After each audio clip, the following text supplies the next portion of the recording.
Hey, my name is Alex Eaton. Today for assignment 3, I'm going to be talking about soil degradation and climate change and how it interacts together. And I have a couple resources that I've found just doing some research. Basically, the issue between soil degradation and climate change is a lot of the effects we have are from changing the natural climates, the natural environments, and that's causing changes in the climate, which is leading to changes in soil degradation, amongst other examples that we talk about in class and such. Just this first example that I'm going to talk about is from WMO.int. I don't know if you can see, that's my source. It's talking about an example of how changes in the forest cover in the Amazon basin affect the flux of moisture in the atmosphere, the regional convection, and hence the regional rainfall. And now it's showing that consequences are far beyond the Amazon basin. But so basically, if I'm understanding that right, like clearing off the Amazon rainforest and such, and just changes in that forest cover that it's talking about, it's leading to changes in the atmosphere, and changes in the moisture content, and which, more moisture with less plant coverage, I think is why we're seeing a lot of these just massive flooding and mudslides and things like that in our world today. I think a lot of that has to do with these climate changes. We're removing plants, natural plants, and because of that, we're changing the climate. Like if we remove all the natural plants, keeping the climate at a certain temperature and things like that nature, we're removing those, changing the climate, changing the temperature, changing the rainfall. And so we remove the plants, we have less root mass, obviously, and then we're adding more rainfall, which is leading to these, flash floods, and which lead to mudslides, which I think that it just all ties together, obviously. So that's just one example. Another example, it talks about the same thing, basically the same thing in Africa, and this is from unep.org, and you can see that source there. And it's just talking also about the increased incidences of extreme weather events like floods, droughts, and heat waves, the increased vulnerability of riverine settlements to flooding and landslides. So basically along the same lines. And then also this last source, it's environment.nsw.gov.au. You can see that source there. And it goes into talking about soil degradation is a decline in soil quality caused by improper use, usually for agricultural, pastoral, and industrial or urban purposes. And it goes into erosion, salinities, and acid sulfate soils and soil carbons, sheet erosion. But basically, it all has to do with the same thing. Like I was starting to describe earlier, we're removing natural environments, natural plants, natural things that were meant to be there, and it's changing the climate. We're removing natural landscapes, which is most likely increasing temperatures. It can be changing humidities, changing moisture content, which changes rainfall, which is leading to more rainfall or less rainfall depending on the changes that are made. And so, like this one example where I talked about, it's leading to more rainfall, leading to landslides and mudslides, things like that. And that's all because of what mankind is doing to the earth and its natural ecosystem, natural environments. So basically with all this, like, I mean, the soil, and obviously with landslides, mudslides, we're taking off the top layer, and we know soils are many different layers, organic levels, and organic layers and levels of just different nutrient sources and just everything in the soil. Well, if we have a landslide and take off the first two layers, what are we left with? How is that degrading the soil? If we have a landslide event, how does that change what we can grow agronomically in the future in that area? If we just wipe out a few acres, or hundreds of acres or whatever, California wildfires, is that a result of change in the environment, change in the heat index, leading to more fires, which are harder to control because it's drier, which is turning it into more of a desert because we're burning it all off with these wildfires? Does that all have to do with the same thing? And so the soil is being degraded due to all this. I mean, same with wildfires. If we have a bunch of wildfires and all that environmental material burns down, ash into the soil, what does that leave in that soil in the future? Are we able to use it? These are all questions we have to ask and see how we can fix. And I think, just an easy example, my grandfather at his house, we live in the panhandle of Florida, he doesn't like the sand pines. They're greater chance of lightning, striking the trees, which can, run through the roots and in the ground, hit your cable wires or, electric wires for your house, things like that.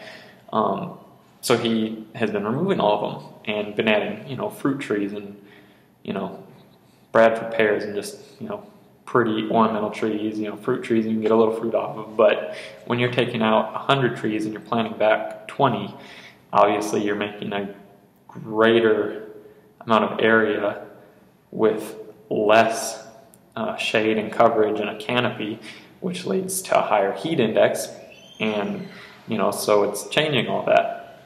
So that's just a small scale example, or we think of these big scale examples that I've been given or talking about from these websites, and the soil degradation from the landslides, or like I said, from burning materials leading to ash in the soils.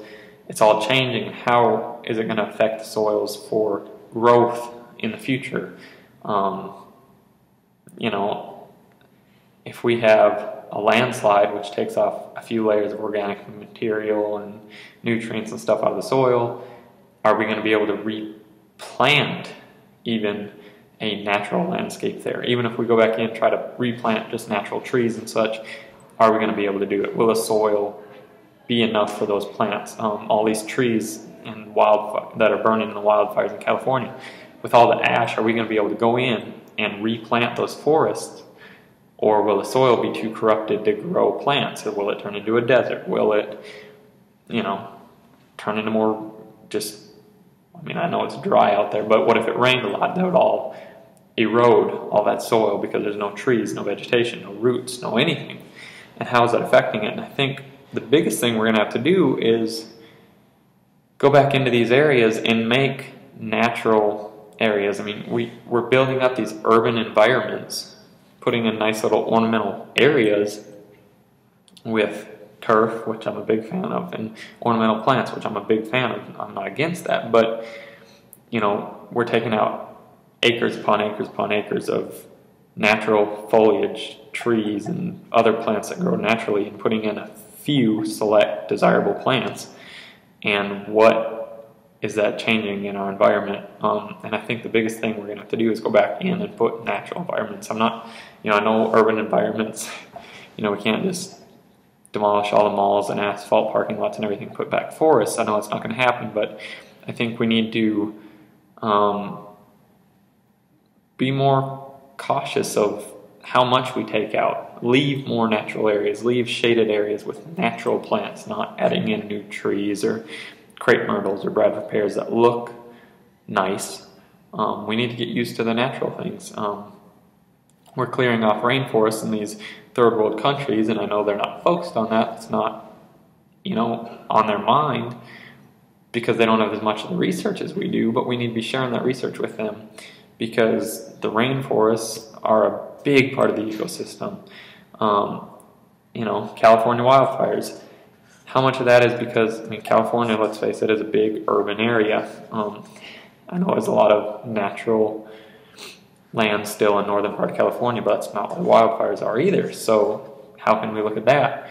I think we need to be putting back natural areas. We need to be careful of how much we take out. I know we're going to build up urban areas. I know that's not going to stop, but we need to keep as much natural foliage, as much natural areas as possible to keep the climate the same. We're worried about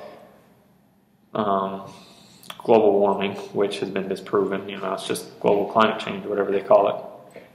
But it is true. Obviously, I think they say it's about 10-year flux of it'll get hotter and then it'll cool, and then it's just how the Earth is.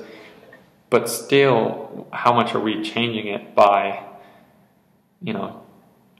changing the natural areas, changing the rainfall, changing the soil quality, and so all the soil degradation. I know it's what I was aiming for in this. From landslides, from burning of trees, from all this, but it all comes back to the climate change that we have caused by taking away natural areas, I think, and I think we need to put back as much natural area as possible and keep it that way. And it's hard to convince people of that.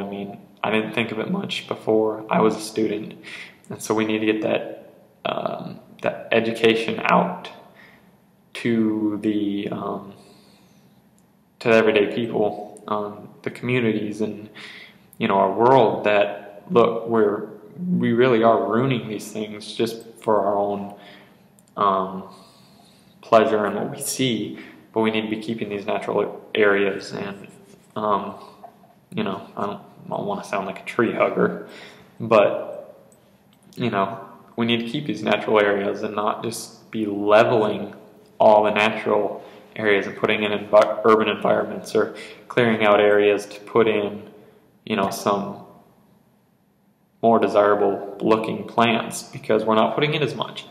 Like I said with my grandpa, if he cleared 100 trees, it was a forest setting on his couple acres. If he cleared it all and all he put back was select fruit trees and ornamental trees, you lost a lot of shade, you lost a lot of undergrowth, and just by putting in some fruit trees and turf, you don't have the same cool environment